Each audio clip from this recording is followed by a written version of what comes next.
বিএনপির vote bank দুর্বল হয়ে পড়েছে এবং আস্তে আস্তে ক্রমশই দুর্বলতর হচ্ছে। বিএনপি এটি রিয়েলাইজ করতে পারছে না আসলে।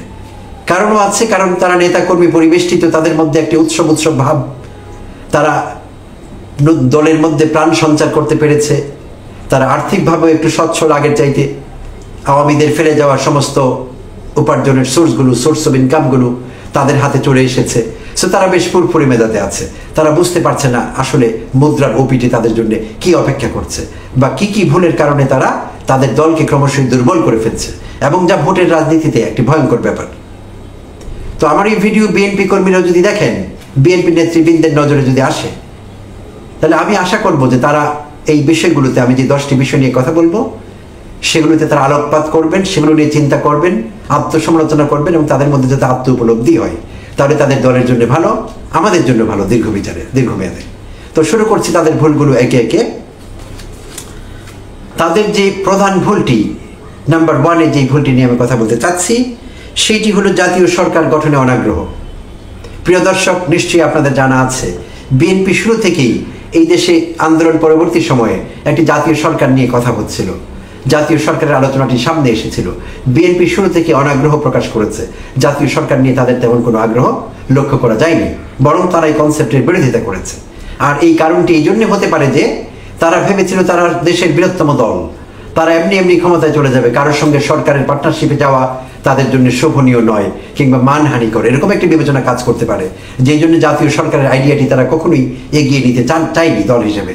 আর যদি চাইতো তাহলে তাদের জন্য ভালো হতো অন্তর্বর্তীকালীন সরকার অপারেশনের যে বিষয়টি, সরকার ফাংশন করছে যেভাবে, আরো ভালোভাবে ফাংশন করতে পারত, নির্বাচন হয়তো আরো কিছুটা এগিয়ে আসতে পারত, সংস্কারগুলো আরো ভালো কার্যকরভাবে করা যেতে পারত, অনেক বিষয়ে বিতর্ক এড়িয়ে চলা যেত। সো বিএনপি জাতীয় সরকারের আইডিয়াটি পছন্দ করেনি। এইটি ছিল বিএনপির বড় ভুলগুলোর মধ্যে একটি। দ্বিতীয়ত, বিএনপি যে কাজটি করেছে, রাষ্ট্রপতি চুপ্পুকে অপসারণে বিরোধিতা। রাষ্ট্রপতি চুপ্পুকে অপসারণ করবার দাবি যখন ছাত্ররা সামনে নিয়ে আসলো, বিএনপি সেটির সরাসরি বিরোধিতা করেছে।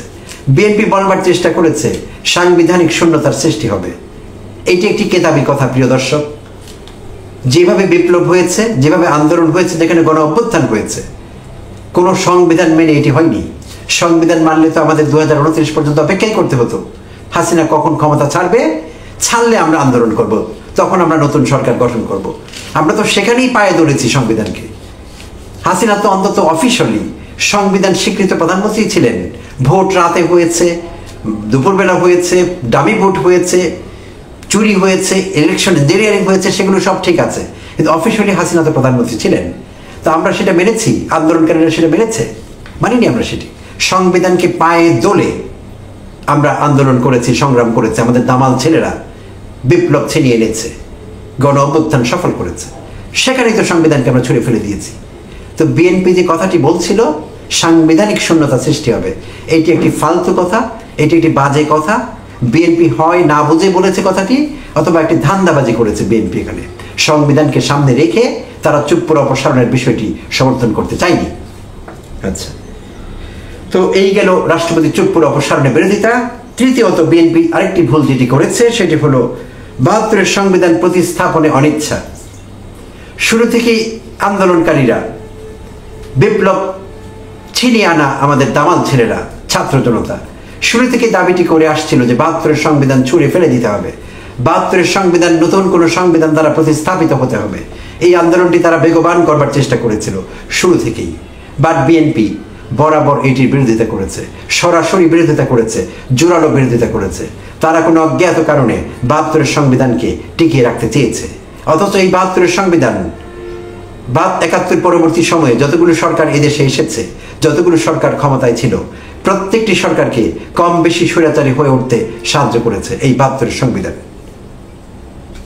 আর এই 72-এর সংবিধানটি বদলের কথা, প্রতিস্থাপনের কথা ছাত্ররা খুব জোর দিয়ে বলছিল, কিন্তু বিএনপি এটি অ্যাকসেপ্ট করেনি। বিএনপির এই বিরোধিতার কারণে এই ইস্যুটি সামনে এগোয়নি। সো এটি বিএনপির একটি বড় রাজনৈতিক ভুল, এবং আগামী দিনের বিচারে বিএনপি এটার জন্য কাঠগড়ায় দাঁড়াবে। 4 নম্বর, সংস্কার কর্মসূচির প্রতি অবজ্ঞা প্রদর্শন।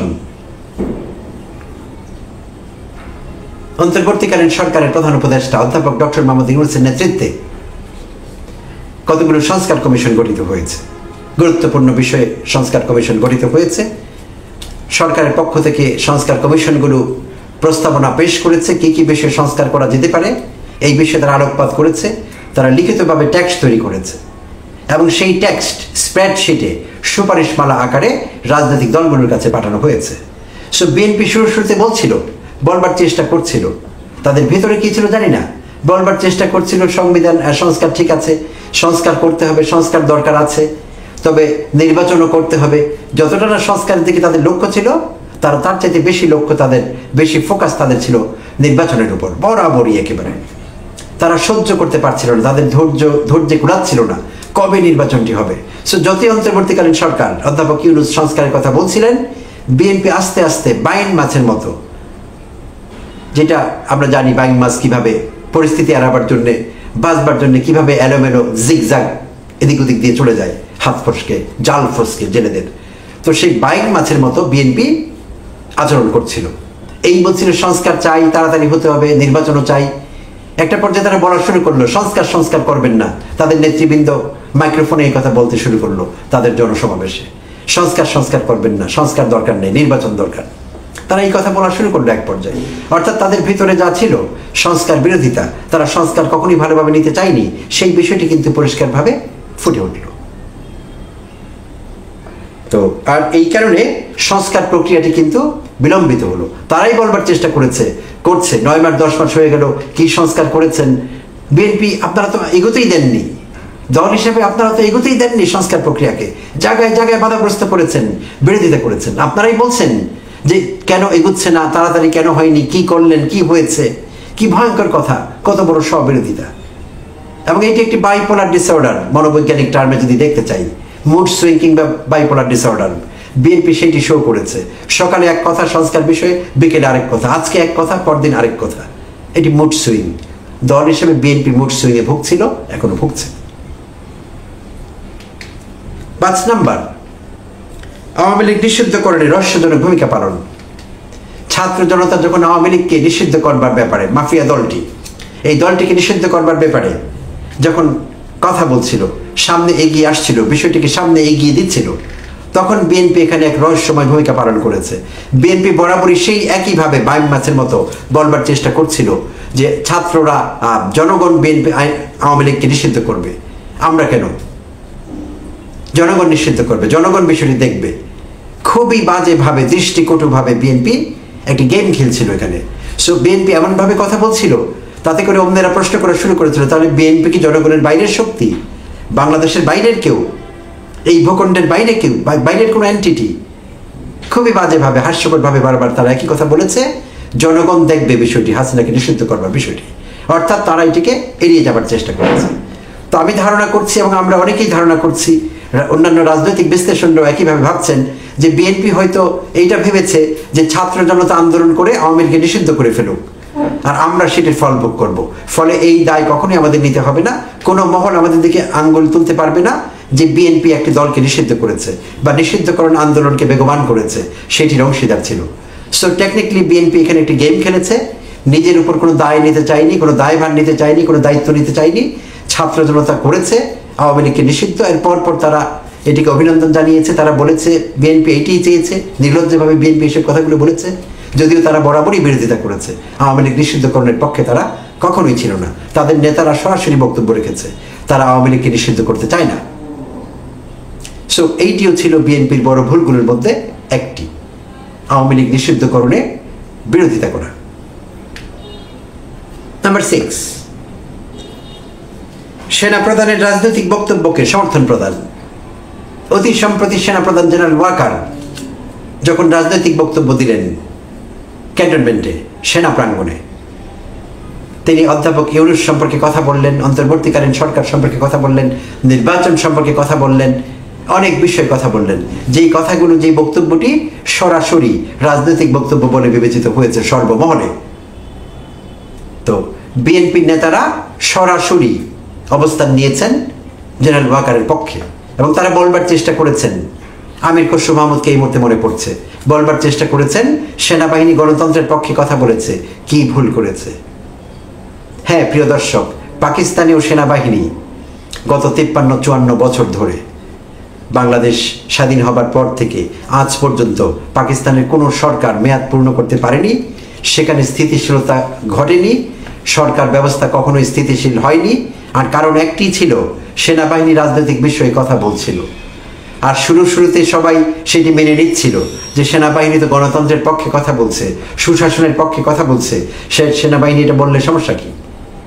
সো এখন পাকিস্তান টের পাচ্ছে, পাকিস্তানের জনগণ টের পাচ্ছে সেনাবাহিনীকে এইসব বিষয়ে কথা বলতে দিলে কি অসুবিধা হয় বা সুবিধা সেখানে কতটুকু আছে। সো বিএনপি এগুলো জানে না এরকম না, দল হিসেবে বিএনপি নেতারা এগুলো জানে না তা না, কিন্তু এইখানে বিএনপি একটি গেম খেলছিল। কারণ এক পর্যায়ে অধ্যাপক ইউনূসকে বিএনপি প্রতিপক্ষ বানিয়ে ফেলেছিল, অন্তর্বর্তীকালীন সরকারকে বিএনপি প্রতিপক্ষ বানিয়ে ফেলেছিল।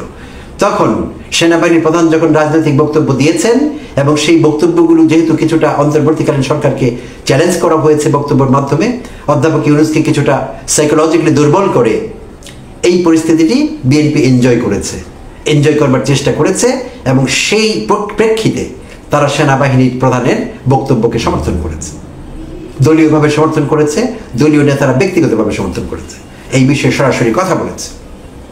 এবং বিএনপির পক্ষে যারা আতেল আছেন, আতলামি করেন বিভিন্ন টক শোতে, বিভিন্ন ইউটিউব চ্যানেলে, এরকম একজনের কথা এখন না বললেই নয়, জাহিদুর রহমান জাহেদ স্টেইকের। তিনি বছর পর বছর ধরে রাজনীতি বিশ্লেষণ করছেন, সততার ঝান্ডা উড়াচ্ছেন, ইন্টেগ্রিটি নিয়ে কথা বলছেন, অনেস্টি নিয়ে কথা বলছেন, পলিটিক্যাল সিনসিয়ারিটি নিয়ে কথা বলছেন, এত কিছু বিশ্লেষণ করছেন। অথচ তাকেও দেখলাম বিএনপির সুরে, বিএনপির লাইনে, বিএনপির লোক তিনি নির্লজ্জভাবে কথা বলছেন যে বিএনপি সেনাবাহিনীর প্রধান যেসব বক্তব্য রেখেছেন সেই সব বক্তব্য ঠিক আছে। জাহিদুর রহমান এইসব বক্তব্য রাখছিলেন। ছি ছাড়া আমাদের আর কিছু বলবার নেই। নাম্বার 7, ছাত্রদের দল এনসিপিকে প্রতিপক্ষ মনে করা। গত অন্তত 3 মাস থেকে বিএনপি, 3 মাসের কিছুটা কাছাকাছি হবে, কারণ এনসিপি দল হিসেবে গঠিত হয়েছে খুব বেশি দিন হয়নি, তো বিএনপি এনসিপির সরাসরি বিরোধিতায় নেমেছে। একেবারে শুরু থেকে তাদের আয়ের উৎস নিয়ে প্রশ্ন উঠেছে, তারা গাড়ি বহর কোথায় পেল সেটি নিয়ে প্রশ্ন উঠেছে, তারা মোটরসাইকেল কোথায় পেল সেটি নিয়ে প্রশ্ন উঠেছে, যত রকমের বিষয় আছে প্রশ্ন যতভাবে করা যায় বিএনপি সেটি করেছে। এই নতুন দলটিকে, ছাত্রদের নতুন দলটি এনসিপিকে প্রশ্নবিদ্ধ করবার জন্যে, বিতর্কিত করবার জন্যে, ডিমেন্ড করবার জন্যে যত রকমের প্রশ্ন আছে বিএনপি উত্থাপন করেছে। অথচ সিনিয়র দল হিসেবে ছাত্র জনতার প্রতি কৃতজ্ঞতা স্বরূপ, এই দামাল ছেলেদের প্রতি কৃতজ্ঞতা স্বরূপ, যেই ছেলেরা বিএনপিকে শ্বাস ফেলবার সুযোগ করে দিয়েছে, দম ফেলবার সুযোগ করে দিয়েছে, গর্ত থেকে বেরিয়ে এসে বা লোকের মাঝখানে কথা বলবার, গণসমাবেশে যুক্ত হবার অধিকার দিয়েছে, সেই ছেলেদের ভুলগুলো অ্যাফেকশনেটলি দেখিয়ে দেওয়া যেত, তাদের প্রতি অ্যাফেকশন দেখিয়ে, ভালোবাসা দেখিয়ে, স্নেহ দেখিয়ে, যে তোমরা আমাদের ছোট, আমাদের সন্তান তুল্য, তোমরা নতুন দল হিসেবে এসেছো, তোমাদের কংগ্রেচুলেট করি, তোমাদের অভিনন্দন, তোমরা এই ভুলগুলো করছো, আমরা আমাদের অভিজ্ঞতার আলোকে বলছি নতুন দলের জন্য এগুলো ভুল, তোমরা এগুলো করবে না, তোমরা একটু শুধরে চলো। এনসিপি এমন কোনো ক্ষমতাধর কেউ হয়ে যায়নি এই দেশে, এটি তো সত্যি কথা। এনসিপির জন্য আমার শুভকামনার কোনো অভাব নেই, এনসিপির শুভকামনা আমি করছি বরাবরই, শুরু থেকেই এনসিপিকে উৎসাহিত করছি, প্রয়োজন হলে আমার সামান্য সামর্থ্য মতো অর্থ দিয়েও সাহায্য করব। এনসিপি এখন ক্রাউড ফান্ডিং করছে, সেই ফান্ডিংয়ের একটি অংশ আমার হতে কোনো আপত্তি নেই, আমি দেবো সেটি। এই জন্য না যে আগামী নির্বাচনে এনসিপি ক্ষমতায় যাবে, এই জন্য না, দল হিসেবে যাতে তারা বিকশিত হতে পারে, দল হিসেবে যাতে তারা দাঁড়াতে পারে, এবং আমাদের প্রয়োজন আছে এমন একটি দলের। বস্তা পচা রাজনীতি থেকে যারা দূরে থাকবে, যারা নতুন কিছু বলবে, যারা নতুন বন্দোবস্তের কথা বলবে, নতুন সিস্টেমের কথা বলবে, যারা রাষ্ট্র সংস্কারের কথা বলবে, শুধু দুর্বৃত্তায়িত নির্বাচনের কথা বলবে না, এবং দুর্বৃত্তায়িত নির্বাচনের মাধ্যমে নির্বাচিত হয়ে সাংবিধানিক স্বৈরতন্ত্র সৃষ্টি করার কথা বলবে না, নতুন কিছু কথা বলবে, নতুন বাণী শোনাবে, আমাদের নতুন স্বপ্ন দেখাবে। তাই এই দলটির সফলতা আগাগোড়াই চেয়েছি, লাখো মানুষ এই দেশের এই দলের সফলতা চেয়েছেন, কোটি মানুষ চেয়েছেন, এখনো চাচ্ছেন। তো এই দলটি বিএনপির কোনো আসন কেড়ে নিত না, এরকম কোনো বিষয় ছিল না যে বিএনপির 200 আসন কেড়ে নেবে এনসিপি, এরকম না বিষয়টি। তারপরও তারা ঈর্ষান্বিত হয়েছে, দল হিসেবে প্রতিহিংসা পরায়ণ হয়েছে এনসিপির প্রতি, এনসিপিকে প্রথম দিন থেকে শত্রু ভেবেছে এটি তাদের বিরাট ভুল ছিল এবং লোকেরা, সাধারণ মানুষ, ভোটাররা এটিকে ভালোভাবে দেখেনি, অকৃতজ্ঞতা হিসেবে দেখছে, মুনাফিক হিসেবে দেখছে কেউ কেউ, যে বিএনপি মুনাফিকের দল। কারণ যেই ছাত্ররা তাদের শ্বাস ফেলতে দিচ্ছে সেই ছাত্রদের তারা বলছে প্রতিহিংসা চরিতার্থ করছে, তাদেরকে অপোজ করছে, তাদের বিরোধিতা করছে। সো এইটি দল হিসেবে বিএনপি বিরাট ভুল করেছে। ছাত্রদের সঙ্গে পাঙ্গা নেওয়া, তাদেরকে শত্রু ভাবাপন্ন করে তোলা মোটেই দরকার হয়নি, খুবই ভুল সিদ্ধান্ত ছিল। নাম্বার 8, ঢাকা সাউথ সিটি কর্পোরেশনে মেয়র হিসেবে বিএনপি নেতা ইশরাক হোসেনের শপথ গ্রহণকে কেন্দ্র করে দল হিসেবে বিএনপি যে আচরণ করেছে সেটি একটি শিশুতোষ আচরণ, বালখিল্য আচরণ। 2 সপ্তাহের বেশি সময় ধরে তারা নগর ভবনকে অচল করে রেখেছে। সেবা প্রত্যাশীরা সেবা পায়নি। ঢাকা শহরে অচল অবস্থা তৈরি হয়েছে, যানজট সৃষ্টি হয়েছে, লাখো মানুষ সাফার করেছে। অথচ বিএনপি এখানে গন্ডামি করেছে দোস্তের মতো, নগর ভবনকে অবরুদ্ধ করেছে, নগর ভবনের প্রতিটি দরজায় তালা মেরেছে, এমনকি নগর ভবনের কর্মচারী কর্মকর্তাদেরও সঙ্গে নিয়েছে। আর সেই কর্মচারী কর্মকর্তারা না বুঝে, তারা ভেবেছে কয়েকদিন পর বিএনপি ক্ষমতায় আসবে, তাই তারা ডেকেছে আমরা এখন না বেরোলে আমাদের বিরুদ্ধে অ্যাকশন নেবে। সেই ভয়ে নগর ভবনের কর্মচারী কর্মকর্তারাও তাদের সঙ্গে যুক্ত হয়েছে। বিএনপি সেটিকে আবার শক্তি হিসাবে দেখাবার চেষ্টা করেছে, যে কর্মকর্তা কর্মচারীরাও একটি বিরোধী ভূমিকা নিচ্ছে, তারা সরকারের সঙ্গে নেই। যেই কাজটি 96-তে মহিউদ্দিন খান আলমগীরের নেতৃত্বে সচিবালয় থেকে এসেছিল, সেখানে কর্মচারী কর্মকর্তারা, সচিবরা, উপসচিবরা, যুগ্ম সচিবরা মহিউদ্দিন খান আলমগীরের নেতৃত্বে, মগা আলমগীর যাকে বলা হয়, মহিউদ্দিন খান আলমগীর আরেক দুর্বৃত্ত, ব্যাংক খেকো। নিশ্চয়ই আপনাদের মনে আছে ফার্মার্স ব্যাংকের কথা, প্রিয় দর্শক। ফার্মার্স ব্যাংক সৃষ্টি করেছিলেন এবং গ্রাহকদের মুনাফা আত্মসাৎ করেছিলেন, বিদেশে অর্থ পাচার করেছেন। সেই দুর্বৃত্তের কথা বলে লাভ নেই। শিক্ষিত জ্ঞান পাপী সিএসপি অফিসার মগা আলমগীর, সে মগা আলমগীরের নেতৃত্বে 1996-এ আওয়ামী লীগের পক্ষ নিয়ে সচিবালয়ের কর্মকর্তা কর্মচারীরা রাস্তায় মিছিল নিয়ে বেরিয়ে এসেছিলেন। তো সেই যে মন্দ নজির স্থাপিত হয়েছে, বিএনপি আবার নতুন করে সেই নজির স্থাপন করলো। দক্ষিণ সিটি কর্পোরেশনের কর্মকর্তা কর্মচারীদের রাস্তায় নামিয়ে নিয়ে আসলো শক্তি প্রদর্শনের জন্য, মাসল পাওয়ার দেখাবার জন্য। ভুল সিদ্ধান্ত ছিল এটি। আর এটি এমন কোনো পোস্ট ছিল না যেটি পাওয়ার জন্য বিএনপির এত মরিয়া হতে হতো।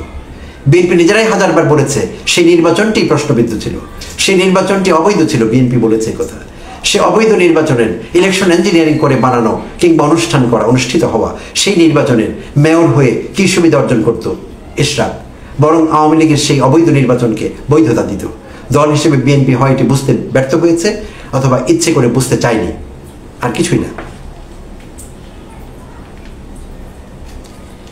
জামায়াতে ইসলামীকে শত্রু গান করতে শুরু করা গত কয়েক মাস থেকে আমরা লক্ষ্য করলাম, প্রিয় দর্শক আপনারা লক্ষ্য করেছেন। বিএনপির একসময়ের স্ট্র্যাটেজিক পার্টনার জামায়াতে ইসলামী বাংলাদেশ বছর পর বছর তাদের সঙ্গে যুগপৎ আন্দোলন করেছে। বিএনপির অনেক বদনামও করেছে আওয়ামী লীগ সরকার। আওয়ামী লীগ সরকার ট্যাগ জুড়ে দিয়েছিল বিএনপির সঙ্গে, বিএনপি জামায়াত স্বাধীনতা বিরোধী চক্র, বিএনপি জামায়াত মৌলবাদী চক্র। তখন বিএনপির গায়ে লাগেনি, তখন বিএনপির খারাপ লাগেনি, তখন বিএনপির আত্মমর্যাদা ছিল না। তাদের সঙ্গে যুগপৎ আন্দোলন করতে কোনো সমস্যা হয়নি, কারণ জামায়াত শিবির তাদের শক্তি বাড়িয়ে দিয়েছিল। তাদেরও লোক আছে, তাদেরও সমর্থক আছে, তাদেরও সমর্থন আছে এই দেশে।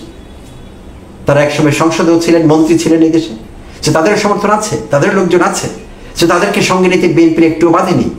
শক্তি সঞ্চয় করবার জন্যে তাদেরকেও সঙ্গে নিয়েছেন বিএনপি, শুধু নেয়নি, বছরের পর বছর যুগপৎ আন্দোলন করেছে তাদের সঙ্গে। কিন্তু গত কয়েক মাস ধরে দেখছি হঠাৎ করে তাদেরকে স্বাধীনতা বিরোধী, মুক্তিযুদ্ধ বিরোধী, পাকিস্তানের চর, যত রকমের নেগেটিভ আছে তাদের বিরুদ্ধে বলা শুরু করেছে হঠাৎ করে বিএনপি। এই দেশের মানুষ স্তম্ভিত হয়ে গিয়েছে বিএনপির এই দ্বিচারী আচরণে, দ্বিমুখী ভূমিকায়। কি ভয়ঙ্কর কথা! জামাত যদি এতই খারাপ হবে, তাহলে তাদের সঙ্গে বছরের পর বছর কি করে আন্দোলন করে গেল? একবারও বিএনপি ভাবেনি এই কথাটি। সো এটি খুব খারাপ করেছে। বিএনপির সঙ্গে তাদের একটি, জামায়াতের সঙ্গে তাদের একটি সংঘাত মুখর পরিস্থিতি তৈরি হয়েছে, যুদ্ধদেহী একটা অবস্থা চলছে এখনো। সো এটি মোটেই বিএনপি রাজনৈতিকভাবে এখানে বিচক্ষণতার পরিচয় দেয়নি। এখানে কোনো পলিটিক্যাল উইজডম বলতে, সেগাসিটি বলতে কোনো কিছু আমরা দেখছি না, একদমই না। সর্বশেষ, লাস্ট বাট নট লিস্ট, যদিও আমি সর্বশেষ এই পয়েন্টে উল্লেখ করছি, আসলে এইটি সবচেয়ে গুরুত্বপূর্ণ পয়েন্ট, যদিও নাম্বার 10-এ আছে এটি। বিএনপি দলীয় নেতা কর্মীদের দ্বারা অধ্যাপক ইউনূসকে ব্যক্তিগতভাবে আক্রমণ করিয়েছে। গত প্রায় 2 মাস ধরে প্রধান উপদেষ্টা অধ্যাপক ডক্টর মোহাম্মদ ইউনূসকে বিএনপির বিভিন্ন পর্যায়ের নেতৃবৃন্দ, স্ট্যান্ডিং কমিটির মেম্বাররা, ভাইস চেয়ারম্যানরা, এমন কেউ নেই অধ্যাপক ইউনূসকে ব্যক্তিগতভাবে আক্রমণ করেননি। অধ্যাপক ইউনূসকে ব্যক্তিগতভাবে আক্রমণ করে, তার মর্যাদা ক্ষুণ্ণ করে, প্রধান নির্বাহী হিসেবে তাকে যেভাবে রেসপেক্ট দিয়ে কথা বলার কথা সেটা না করে তাকে তুচ্ছ-তাচ্ছিল্য করেছে বিএনপি নেতাকর্মীরা, যেটি একটি গর্হিত অপরাধ করেছে বিএনপি। এবং এইটি এই দেশের ভোটাররা ভালোভাবে নেয়নি, সাধারণ মানুষ ভালোভাবে নেয়নি, এবং তাতে তাদের ভোট ব্যাংকে আঘাত পড়েছে, পড়তেই হবে, কেউ নেয়নি এটি ভালোভাবে। আমি এই কথা বলছি না বিএনপিকে প্রধান উপদেষ্টার সব কিছু হ্যাঁ সঙ্গে হ্যাঁ, নায়ের সঙ্গে না মিলিয়ে নিতে হবে, মোটেই না। ন্যায্য অধিকার আছে তাদের, বিএনপি সহ সবার ন্যায্য অধিকার আছে প্রধান উপদেষ্টার সমালোচনা করার। আমি নিজেও তার সমালোচনা করি বিভিন্ন বিষয়ে, আমি ভিডিও দিয়েছি আমার চ্যানেলে তার সমালোচনা করে, উপদেষ্টাদের সমালোচনা করে। কিন্তু তার মানে এই না যে তাদের মর্যাদা হানি করতে হবে, ব্যক্তিগতভাবে তাদেরকে আক্রমণ করতে হবে, মোটেই বিষয়টি এরকম না।